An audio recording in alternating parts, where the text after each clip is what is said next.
Hiya. Today's question I've got to ask.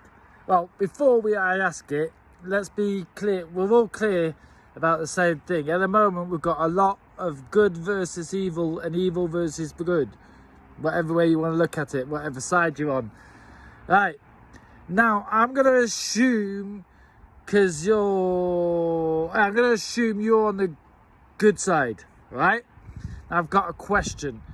If there was a deal to be struck with the evil side, that they would stop killing us just to have the control, and we can make the choice, everybody could have a choice of what side or where they want to live, would you, on the good side, be able to stop fighting? Would you accept what they want? Could you accept the people in the middle who are neither good nor bad wanting to choose?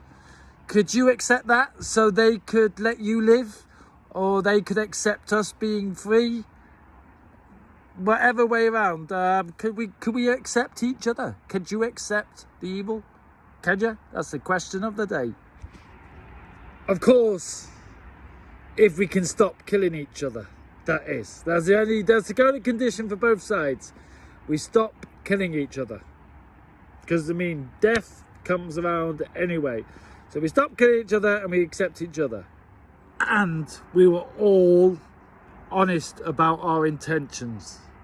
So, can we accept each other, good and bad, good and evil, and stop killing each other and be honest about our intentions?